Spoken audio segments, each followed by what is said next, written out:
One of the most interesting players right now through 2 Summer League games is easily Johni Broome, because the Sixers have basically turned him into a spot-up three-point shooter. Nothing else. Tonight versus the Thunder, he took 5 3-pointers, hit 2 of them. In the first game, he took 4 3-pointers, hit 2 of them, so right now, he's shooting 44% from 3. Personally, at the NBA level, I see him more as a 5. Why do you ask? Well, situations like this. The defender closes off his space, and there's a clear driving lane to his right, but the thing is, he really doesn't have any downhill ability with his right hand. If he's going to drive, most likely it's going to be going left. On top of that, as you can see, he just does not have the speed to get by anyone in this situation. Or at least small forwards and power forwards. They're just going to be too quick. His release is also very, very slow. So say he does keep this up where the defense actually kind of has to respect him. Adjusting to that is not going to be a big deal because most modern day power forwards are going to have the ability to take away a shot, but also not really have to worry about him breezing past them off the dribble. He simply just isn't quick enough.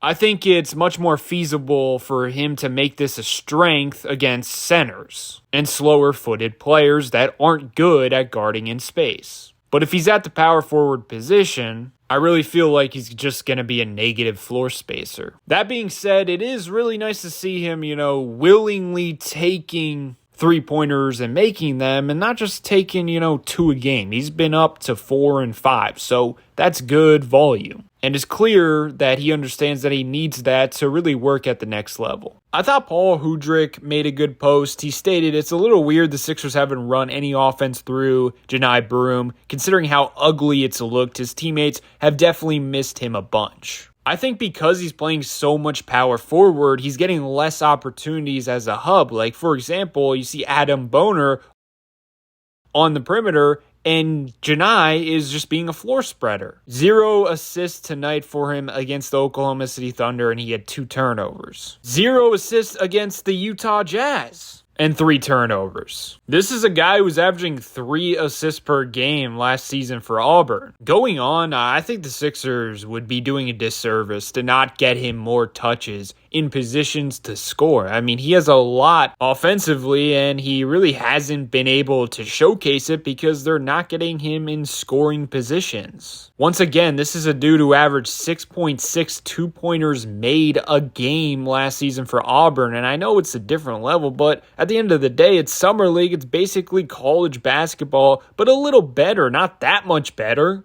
Through 2 games, he only has 2 2-pointers made, and I'm pretty sure both of those came off of offensive rebounds. And in my opinion, the guard play on this Summer League roster outside of VJ is just horrendous in terms of setting up other players. I truly think their best option at times is using Johni Broome as that offensive hub. But once again, it feels like they're really focused on making him a power forward, but I just don't think he has the speed to do it offensively or defensively at a high rate. There is one area he's really excelling at, offensive rebounding. First game, he had 3 offensive rebounds, and then tonight he had 2. So through 2 Summer League games, he's averaging 2.5 offensive rebounds. But you saw a couple times, and there was a play tonight where you could just see his lack of athleticism after getting an offensive rebound. I mean, he just can't really get off the ground. And right now in the Summer League, you're seeing it affect him when he gets offensive rebounds. He can't just go back up with it. He doesn't have a clean look, and when he does, it's heavily contested. So obviously that's going to be a factor at the NBA level. And we knew that was going to be an issue. His athleticism just isn't where you would like it to be. But at least for me watching him, I do have faith in him being in the right spot most of the time. Not only that, but knowing what's going on in the game. Like, there was times where he was pointing at VJ and he was like, "Come get the basketball, I'll set a screen for you," because VJ was hot. Meanwhile, most guys in the Summer League, they're just worried about themselves and they're worried about getting their shots up. In terms of basketball IQ, he definitely has an NBA level 1 for sure, in my opinion. But basically, the point of this video is I see everyone's like going crazy about him shooting 3-pointers, which is all great. But at the same time, I don't want his minutes to just be that. I don't want him to just be a spot-up guy during the Summer League. Like, Give me some college Johni Broome action. Allow him to develop confidence in the post. And my oh my, the spacing right now,